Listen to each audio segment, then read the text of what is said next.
Good evening. I'm sorry for the temporary delay. Wherever you are in the world, I hope you're safe and you're sound.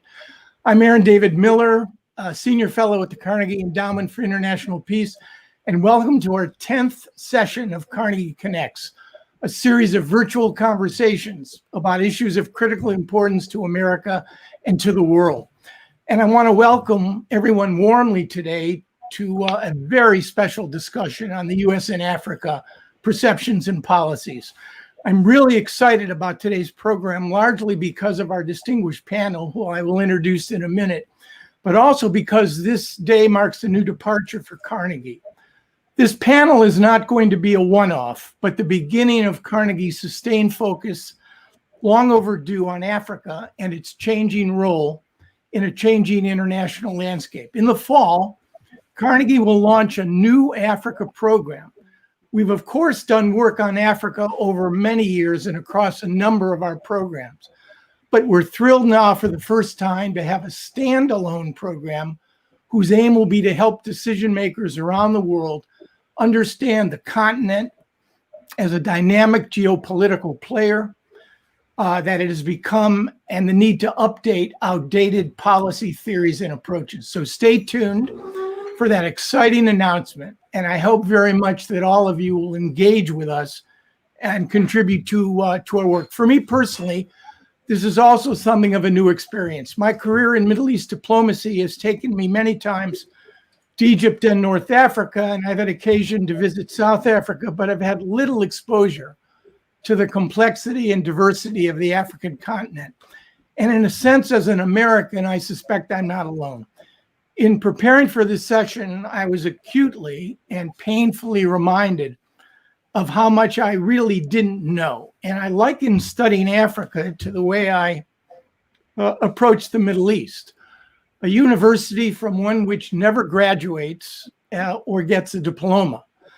It's so vast, so complex, so much to understand. So I have many more questions today than answers. How do we conceptualize and frame the very idea of Africa, a continent with more than 50 countries, each with its own unique structure and yet tethered to the idea of a broader sense of African identity, sharing many common challenges and opportunities? And then there's the sheer vastness of the continent itself. You can fit the US and China into this space and still have room to spare.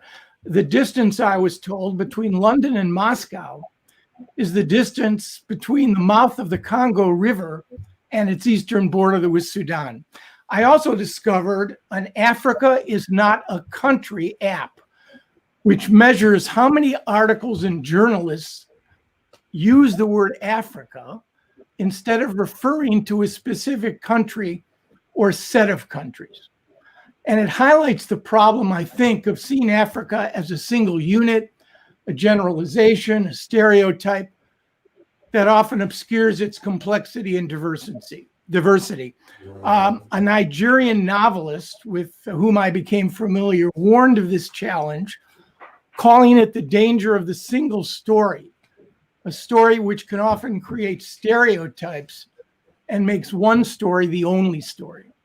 And from there, of course, many other questions: how to frame US policy, what priorities the United States should attach to Africa. And finally, one of the things I'm most intrigued about is, what do we get wrong about Africa, about such a complex mosaic? And what, if anything, have we learned over the years? Many other questions, but fortunately, we have three brilliant panelists who are going to answer them. We're honored truly to have Ellen Johnson-Sirleaf here, who is known to you all. She is a Liberian politician who served as the 24th president of Liberia from 2006 to 2018. She was the first elected female head of state in Africa and won the Nobel Peace Prize in 2011 in recognition of her efforts to bring women into the peacekeeping process. She's won numerous awards and now heads a foundation, the Center for Women in Development. And I hope, Madam President, before the hour is done, you could say a word or two about, and I hope I'm pronouncing this correctly, please correct me if I'm not, the Muji Initiative, apparently derived from a Liberian language, crew, meaning we are all going up together. And that initiative addresses the underrepresentation of women in public life in Africa. We're also pleased and honored to have Ambassador Linda Thomas Greenfield, who is a senior vice president at the Albright Stonebridge Group and leads the firm's Africa practice. From 2013 to 2017, Ambassador Thomas Greenfield served as a U.S. Secretary of State for African Affairs, where she led the development and management of U.S. policy towards sub-Saharan Africa, with a focus on economic empowerment, investment, peace and security, and democracy and governance. Prior to that, Ambassador Thomas Greenfield served as the Director General of the State Department's Foreign Service and Director of Human Resources. She's served as ambassador to Liberia. She's had posting at the U.S. mission to the UN in Switzerland, as well as Kenya, Nigeria, Pakistan, and Jamaica.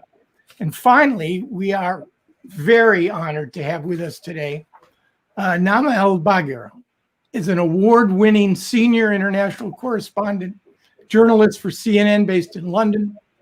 She was named the 2020 Royal Television Society TV Journalist of the Year and recently received the prestigious 2019 Alfred I. DuPont Columbia University Award. She's won numerous awards throughout her career, including the George Polk Award. She's been recognized internationally for her investigative reporting, covering not only major human rights violations, but the West African Ebola crisis in 2014 and other prominent stories related to extremism, women and girls, security, famine across much of the entire continent of Africa. The format is quite simple, 5 minutes each of opening remarks, a moderated round of discussion, and then to your Q&A. So, Madam President, may I turn the virtual floor over to you? Thank you. Let me start with a thanks to you, Aaron, and to the Carnegie team for organizing this event, and say how pleased it is to be with Linda and Nana.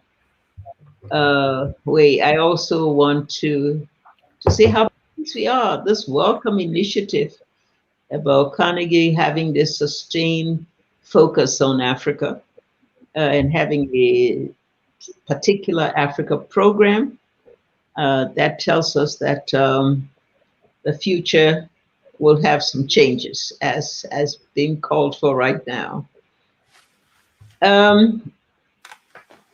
Pre-COVID-19, Africa was seen as the rising continent, the youngest continent, great democratic dividends, that our transformation was well underway, guided by Africa 2063, our goals towards sustainable development goals. And I made quite some progress, we think, in terms of growth, 3.2% average annual continental, 4 of the 10 highest growth countries in Africa. We worked a long way to get our African Continental Free Trade Agreement going. That's going to be the instrument for ensuring regional cooperation and integration. And I think we all have talked about, our African Development Bank and the priorities we've set for infrastructure, agriculture, energy, private sector, governance and accountability. So, and there are lots of things that show for that. Technological revolution. I mean, who would have thought that today you have 230 billion smartphones in Africa, and that 400 billion having access to broadband and technology. This is all spearheaded by a young, creative, and innovative group of Africans across the continent. bringing transactions through money transfers, the M-Pesa in Kenya and all that has revolutionized the way things are done. We also applaud ourselves, we say, for what we've done for promoting democracy and an open society. So many of our countries now having regular peaceful transfer of power. Many haven't done this 2 or 3 times, so that we see political maturity beginning to set in. And women. I mean, we haven't yet. We've broken the glass ceilings, but it can shut very quickly, can't it? Or try to reconsolidate itself.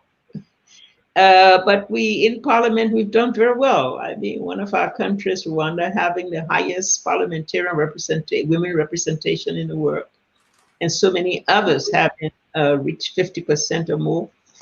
But that's all a good news story. Well, we have challenges too, serious challenges like terrorism, something that has now penetrated so many of our countries, particularly in West Africa, and the effects that this has had on the progress, on all they've been doing for their transformation.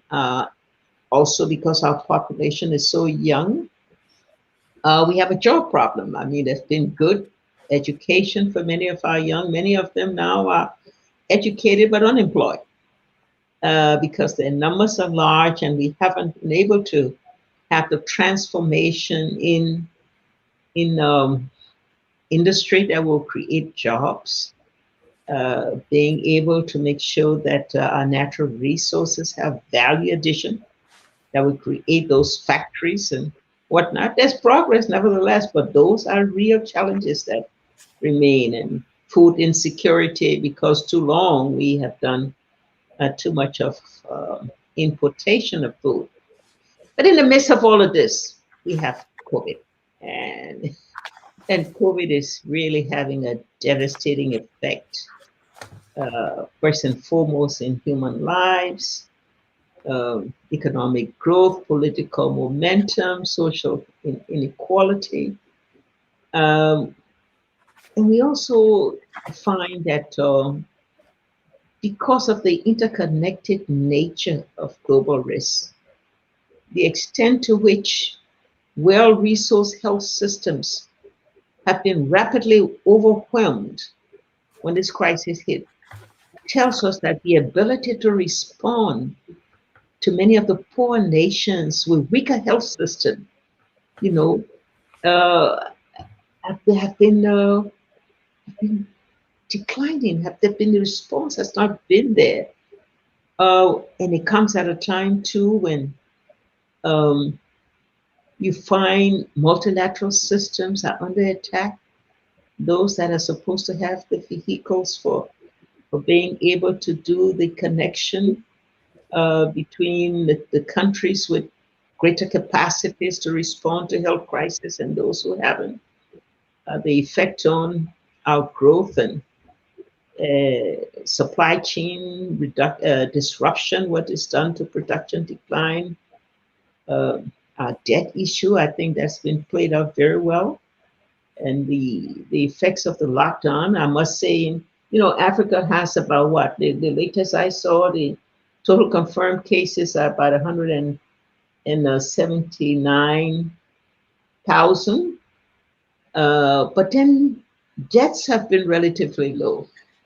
And what that says to us that the experience we learned from Ebola, the fact that our countries did lock down right quickly and put their technicians and the health experts in charge of it, and had the best correspondence, the best information to the public, is changing, because the effect of other countries more developed now beginning to open means that our countries too are beginning to open.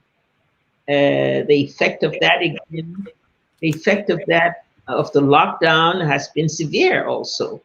The loss of jobs, because people have not been going about their daily activities. And most of we have our informal sector, we have our population that live in congested neighborhoods where they cannot do the kind of social distancing that's required to contain the transmission. The fact that schools are closed and kids won't go to school, and in our rural areas, they have the kinds of technology for those that would do distance learning, and so we have all these complications as a result of the effect of COVID. And what the response? Well, I think there's been a lot of appeal on the part of the situation in Africa at a time when the global conditions are so complex that the response we're looking for a slow in coming stimulus. Countries have tried based upon natural revenues and natural resources to apply stimulus to do cash transfers to poor families. But that has not been sufficient because of the resource scarcity. And so there's a lot of discussion going on with the G20, trying to ensure that the situation of debt and the amount that African countries would have to pay for interest on debt, how do we make sure that we can get a relief in 2 years of suspended debt service payments, giving us a time to recover and get the economy functioning again.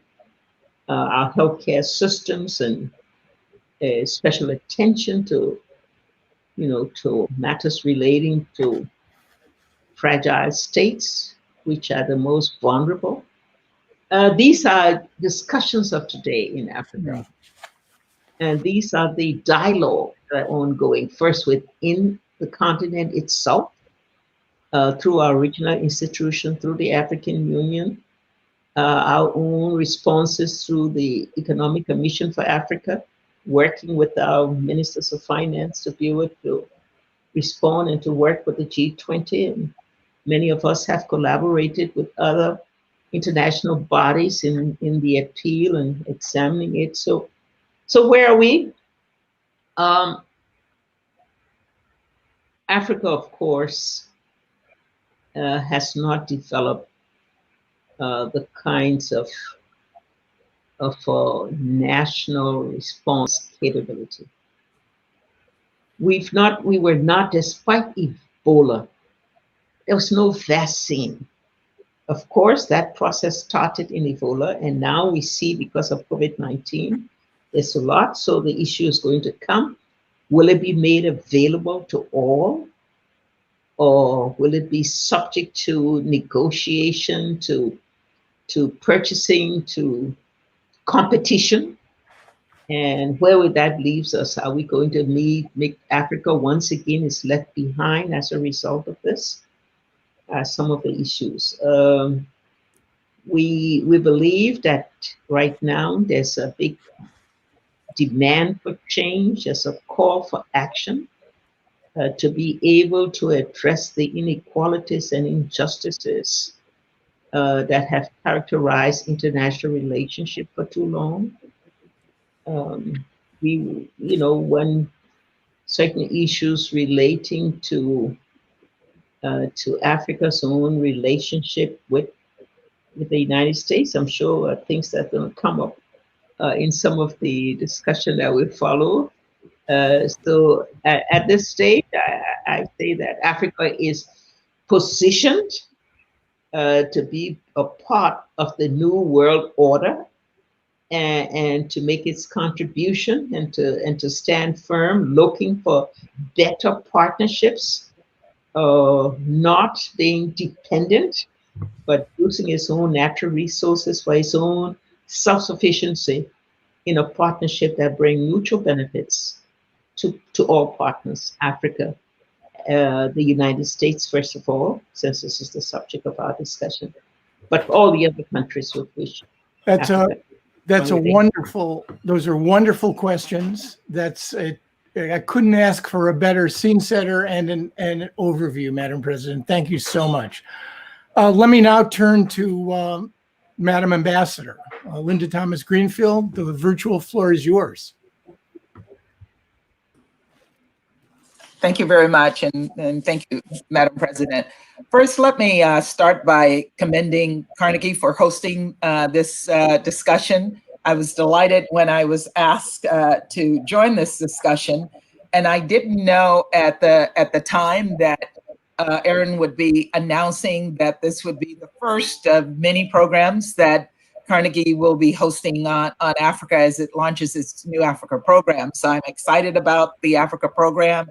I think it reaffirms for all of us the important role of the African continent as we move forward in this century.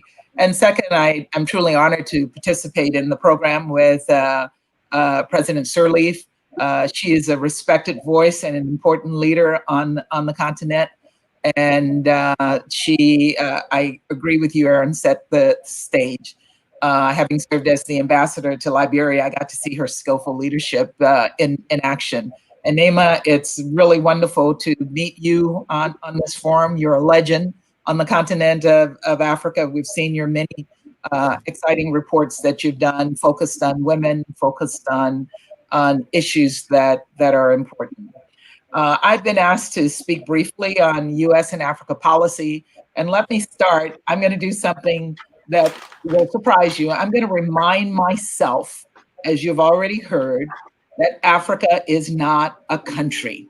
It's not even a region. And we all make that mistake, even me. I've been in and out of Africa and studying Africa for most of my adult life.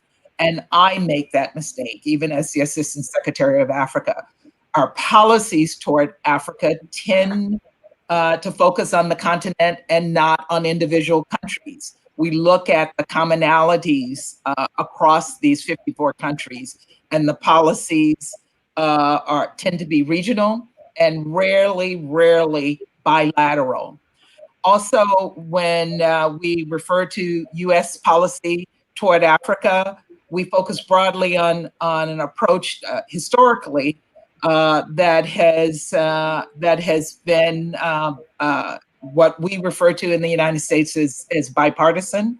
And so I will try to describe broadly historically our relationship with Africa, where we are today and where we should be in the future. And I'm going to try to do that in less than 5 minutes. So you can imagine this is going to be very top line, very general. So don't criticize me for being general, but I hope that when we get into our discussions, we will have a much richer and detailed conversation. Let me start out by saying that Africa matters. It matters to the US and it matters to the world.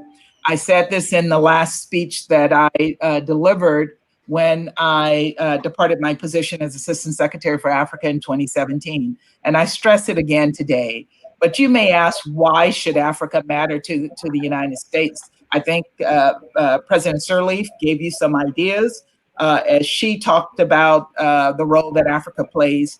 And while Africa is made up of 54 countries, there are some commonalities that describe why Africa should matter and be taken into account by US policymakers. First, I would mention with 54 countries, Africa is rich in natural resources, and these resources are key to US interests. From oil to minerals, agricultural, lands and fisheries, there are untapped resources that are important to the well-being of the people of Africa and the countries in Africa, as well as to countries like the United States. Let me clearly say the continent is not poor. People are poor, but the continent is extraordinarily rich. And I think that's the first thing to take into account. Second, the continent is young. The median age in Africa is 19.7. I just saw that Niger and Chad are down to 14. I used to say 15. It's actually gone down to 14. we have to take into account the youth of this continent. We must harness and address the generational issues so that young people become truly transformational leaders in the future, and that they use their leadership skills for good. Third, Africa is extraordinarily urban. Most people assume that Africans live in villages doing subsistence farming, and that is the farthest thing from the truth. We must figure out how to address the issues in our policy of rapid urbanization on the continent, and how to make the presence of large populations in urban areas work for countries. For population, Africa is the second most populous continent. I had to remind myself, the second most populous continent in the world. Current population is somewhere around 1.3 billion. It's 16% of the world. It's expected to more than double by 2050 to about 39% of the world population. So again, policies have to look at these population issues, which might impact migration. It's going to impact stability on the continent.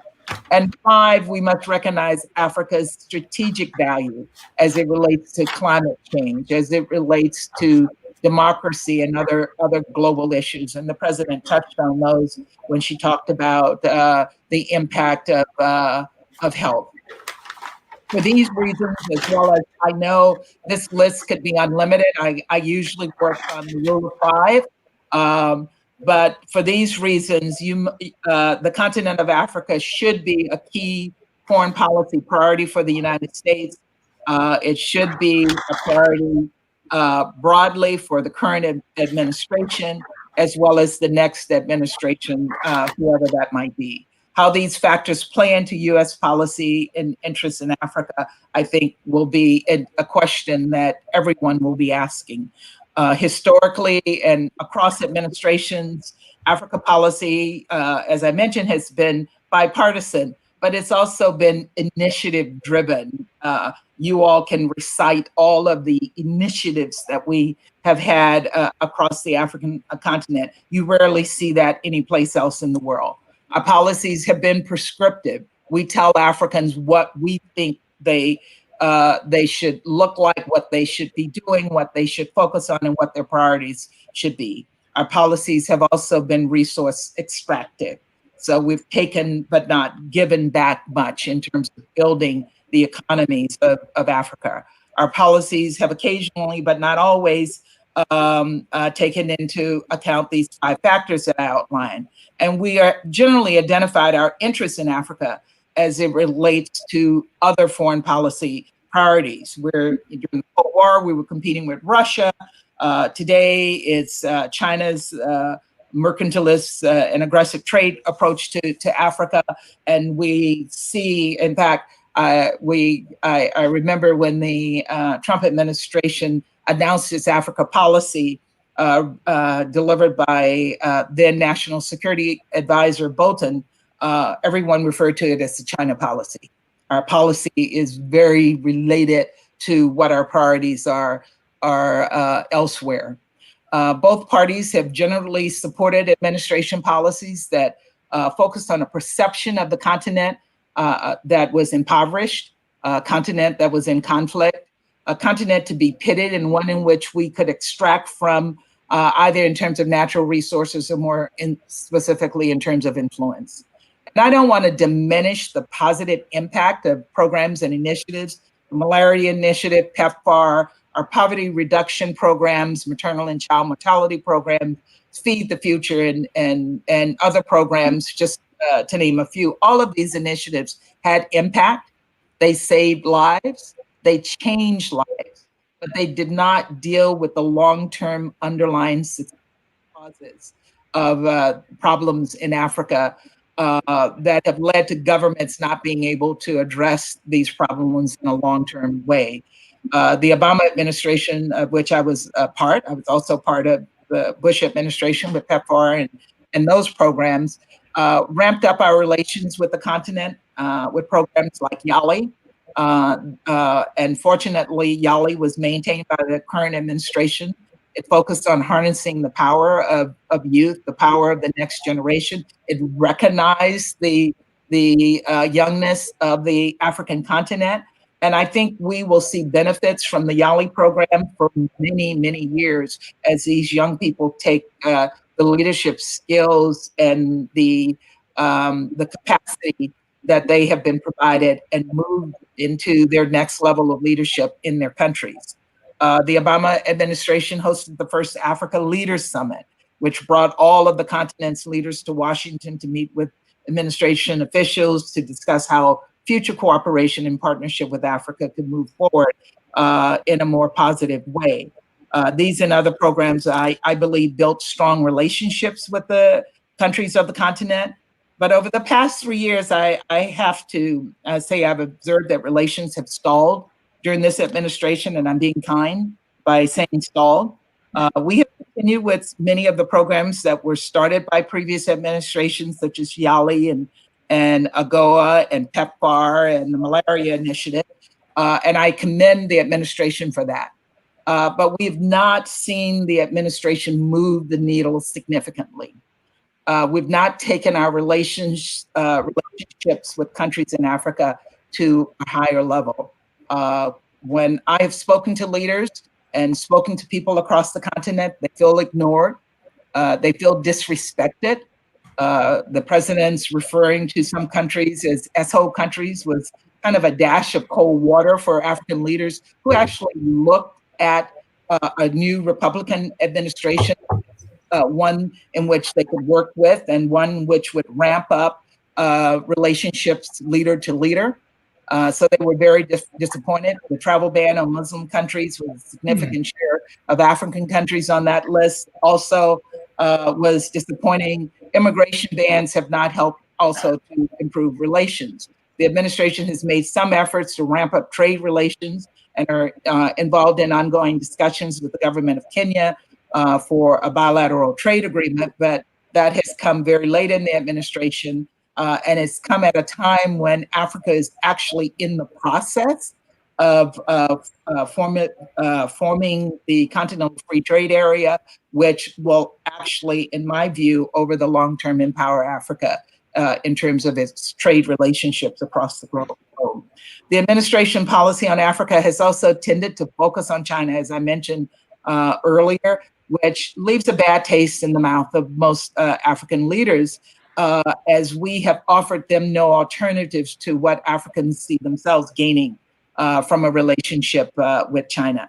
So hopefully a new and different administration will come to understand the importance of the continent as it relates to our key priorities, including dealing with terrorism, climate change, trafficking. Our future relationship with the continent must recognize the importance of partnering with countries to galvanize their resources to benefit the people of the 54 countries. We must look at the continent as a whole, particularly as it relates to the Africa Continental Free Trade Area, as that is realized, because we have to determine, but we also have to determine from a bilateral perspective, which countries on the continent have priority for us, which countries we see we have we can mutually benefit in terms of a relationship. We must also recognize Africa's priorities for themselves and accept that they may not be the same as ours. We have to hear what is on their minds, or we tell them what's on our minds. We have to recognize the power of and the importance of the Africa diaspora here in the United States as an avenue for stronger relationships with particular countries on the continent. The Africa diaspora in the United States is an extraordinary tool that the United States has that no other region of the world has. And then finally, let me say what I started with. Africa does matter, and it should not be an afterthought. It should not be an afterthought in our foreign policy. So I will end there. I look forward to your questions and hopefully a much deeper conversation than the broad generalizations that made here today. Thank you. Thank you. They may have been broad generalizations, but you should definitely write that up, because I think that's an extraordinary, excellent summary, certainly for me, of the challenges, the opportunities, and the disconnects, and actually some of the coherence in U.S. policy. But we'll return to some of these themes in the Q&A. Well, I guess it's time, Nima, to turn to you. And thanks again for participating. The floor is yours. No, thank you so much for having me. Honestly, it is such an honor, and I'm slightly trepidatious to follow after Madam President and the Ambassador's fantastic summations. I wanted to actually look a little bit more at the perceptions from both sides. And I think the Ambassador really hit the kind of the nub of the issue when she spoke about the relationship between the US and Africa in general, African countries in general, as being both prescriptive and extractive. I think I would go a little bit further and say it often has also been infantilizing. And in a way is as much a reflection of what is happening internally in the US, the social upheavals and the historic waves that we see the US going through, as it is a reflection of the way that the US is genuinely viewing Africa. So I don't think it is in any way a coincidence that it was a Republican president who was very much at the heart of the Christian right-wing evangelical establishment who contributed the most to Africa, because it was very much within that accepted context of Africans as needing saving, both from famine, from AIDS through PEPFAR, but also from their heathen waves. So he also unleashed this wave of missionaries that East Africa especially, Uganda has suffered from hugely to this day. And then, but at the same time, it was under George Bush that we saw AGOA, and we saw this huge spike in trade. I think it was up to something like 100 billion. And it was during President Obama, and with all fairness, there was no way that President Obama could have met the expectations of the continent. He could barely meet, similarly, there was no way he could meet the expectations of the African American community at home. And I think you see that duality and that mirror again. But it's still, given all of that, President Obama, in all of his foreign policy, was very much, I think, generously, you could say he tended to tread carefully. Less generously, he consistently prioritized the domestic wins, like the Affordable Care Act, over really pushing back on, the Syrian chemical weapons, red line. And we saw that happening with Africa, and also at the same time, the domestic energy industry spiked in America, so the needs weren't there. And we are now at a place where trade between the US and Africa is at its lowest. So the question I would actually put to the panel and to the people watching is, why Africa need the United States? That's a genuine question. What many African officials and many young Africans that I spoke to, both in East Africa and West Africa, in Liberia, in South Africa, what they were saying when President Trump was elected was, first of all, hey, sometimes we think parts of Africa aren't that great. So while the slur was deeply problematic on so many levels, and I personally was enraged by it, a lot of young Africans were saying to me, okay, but we hear lots of lovely floral language. What are they actually bringing to the table? And perhaps with this president who claims to be a deal maker and actually in many ways is much closer to some of the big men that we grew up with post-independence leadership in Africa, perhaps he may actually treat us the same way that Russia and China do, which is, this is a transactional relationship. We are not here to lecture you. And actually, I covered President Obama's last visit to Africa. I was there in Kenya. And one of the many complaints people had was, why is he lecturing us? Why does he think he gets to lecture us? Because at the end of the day, he is still an American president. He's not our president. And so I think it's always about these perceptions and where America is in its own social lifespan, in its own evolution. And now we are at a point when Africa, inshallah, fingers crossed, post-pandemic, hopefully will continue in that resurgence. We don't know where the wave is, and the wave is much further along in terms of when it will hit Africa at its hardest. And we have both, Madam President spoke so well about the lessons that have been learned from Ebola and the lessons that haven't been from Ebola. And one of those is the ways in which the health system has not been effectively reconstituted in many countries around the continent. But one of the extraordinary lessons we've learned is innovation. Rwanda, Ghana, the use of drones to take tests to these rural communities, the understanding that we've seen what these kind of viruses can do because we saw what Ebola did.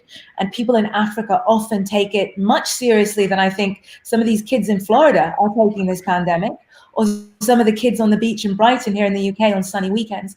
But I do think often what is lost in this conversation about Africa versus the United States is that Africa is now in this position, as all of you have so well laid out, 7 of the 20 fastest growing economies of the world, potentially one of the largest markets when this transcontinental treaty comes together for one African market. There's been a lot of Chinese soft power invested in that coming together. I highly doubt that China will step out of the way and say to the US or Russia or anyone, here, we helped put this together, please take this away. The question America and American policymakers need to be asking themselves for the first time in this relationship is, how do we woo Africa? Our goods are too expensive for many African markets compared to Chinese and Korean and other Asian markets. India, Tata's taking over most of the continent. Apple, Huawei and a lot of these other cheaper phones, and even old Nokias are finding a much bigger lifespan and have their own cultural cachet in Africa compared to Apple. The cultural conversation is now being had about Africa. You have Burna Boy, you have all these extraordinary, I was just listening on Spotify to a Sudanese trap artist. Netflix is making money past its competitors because it went international before everyone else. And pre-pandemic, Netflix didn't care that it was losing subscribers in North America and in Europe because it was gaining numbers in Africa. So I really think the questions that policymakers in the US need to ask themselves is, how do we make ourselves attractive to Africa? Because this game has changed hugely, and it's not just China, it's not just Russia, it's Thailand, it's Turkey, it's Indonesia. It's countries that are actually having a relationship of equals and don't have the baggage. Often when we talk about European relationships, French relationships, especially with African countries, we talk about that colonial baggage. And often the US doesn't think of itself in this way because it thinks of itself as having a tabula rasa, but it brings so much baggage to this relationship. And I think a lot of African leaders, Madam President, you know better, and definitely the ambassador knows better than I do, but a lot of African leaders are kind of sitting back and going, you know what, take me for dinner, make me feel pretty. It's now our turn to be wooed.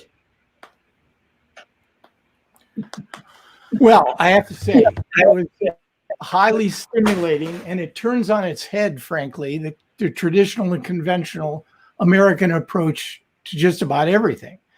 I mean, it's the antithesis of American exceptionalism. It's the antithesis of America, the indispensable power, as if somehow the world is simply waiting for American leadership. Now, that may be true, particularly with respect to the last 3 years, but the question you posed, Nam, is I think a fascinating one. So it's my prerogative, although you don't have to comply. I'm going to take that question and ask the three of you, if you were conceptualizing a strategy for Africa, an American strategy. I mean, I measured my time in Washington in terms of administrations.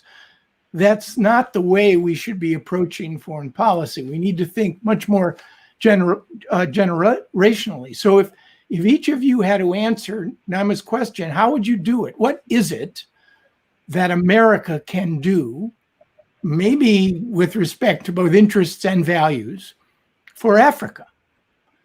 And Madam President, can I begin with you? What can America offer Africa in realistic terms? How do we woo a continent? Private sector investment. Investment in infrastructure. If we get the railroads and the roads and the electricity to enable us to take our natural resources, add value to them through industries, through factories, through job creating, that would also promote the small and medium-sized ones that would link to the large corporate bodies. There hasn't been a lot of investment, private sector investment in Africa. We have relied upon the International Finance Corporation. Of course, the African Development Bank has done its share, but we've never had the scale of investment for transformation to be achieved. And so Africa has struggled with that on its own resources. And the alternative sources are just beginning to come. Yes, we have a lot of investment now from other partners in a lot of infrastructure. We've wanted the United States to play this role. We wanted them to be the lead partner in areas like that. And so that's my answer to it. And there's a lot of equity, private capital in the United States. It's a question of, can we come up with the instruments that provide the mitigation of the risks that would be involved? And this is where guarantee schemes come in that can be supported by the United States to enable us to have major investment in the private sector. I think that's the missing link. Development aid is no longer part of our agenda. We want to outgrow official development assistance, but we can't do it alone. And we need this big jump to achieve it. Thank you. I mean, it prompts another question as to why the American business community has been reluctant. I mean, there may be structural reasons over the last several decades, but now that Africa is changing and growing, you'd have to ask the question why. But let me turn to you, Linda Thomas Greenfield, on the issue of how do we woo this continent? Obviously, it has to be for American interests. There's a reciprocity here and a mutuality. It has to benefit both the United States and all of these countries. But how do we do it? How do you respond to Nana's fascinating question? And it was a fascinating question. And it really is the question that every single administration, policymaker should ask themselves as they approach our future relationship with Africa or anywhere else in the world. And I think to start, we have to start by listening.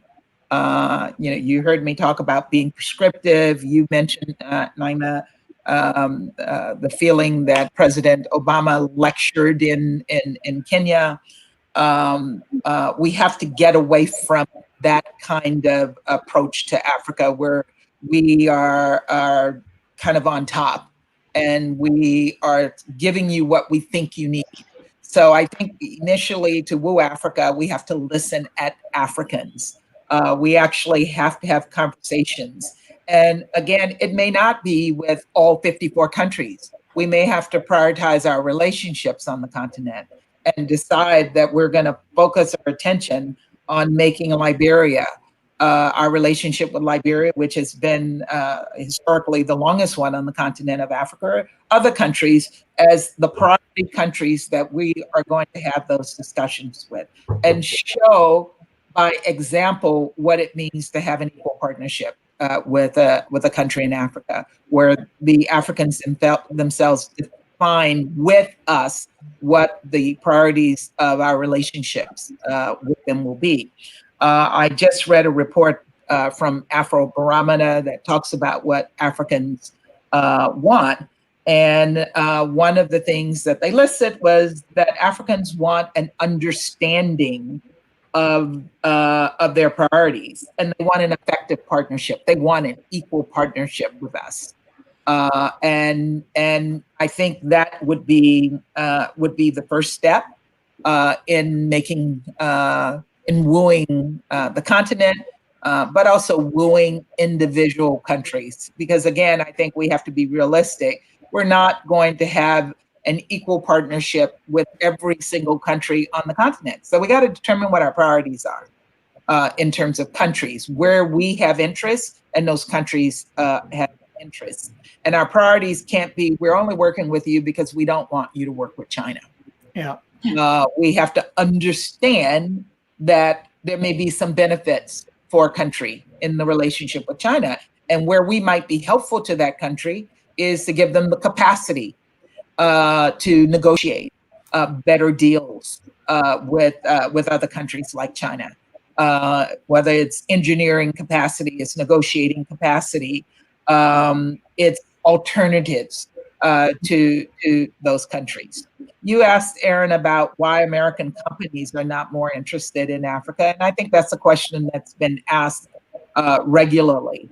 And I think it's kind of a two-way street. American companies tend to be very risk averse, and countries tend to see companies as somehow not working in their own interests. And this is where I think it's important for countries to have a better sense of what they're negotiating with companies for, and a better understanding that companies are there to make money, but it doesn't mean a country can't benefit from a company investing and making money on the continent of Africa. The questions they should be asking are, how many jobs are you creating?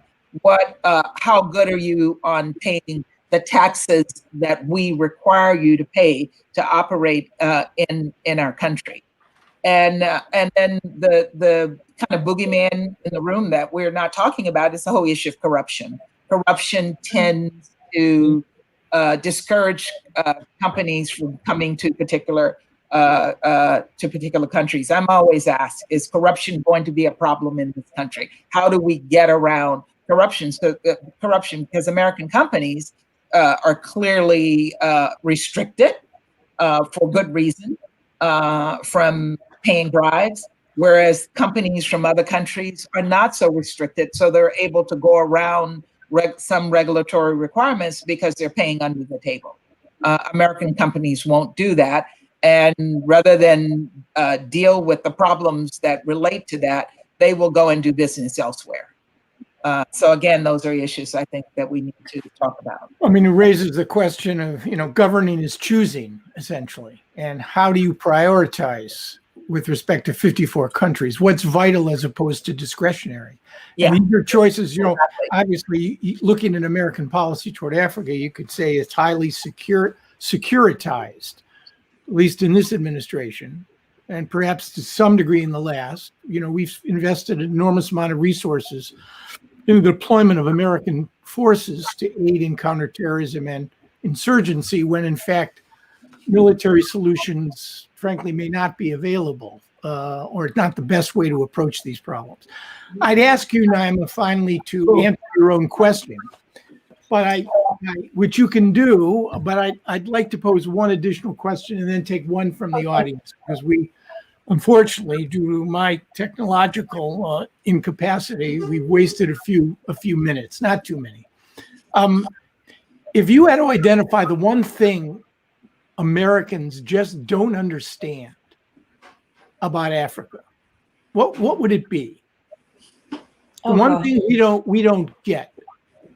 Well, I think that actually the answer to that question is actually the same answer to all the other questions.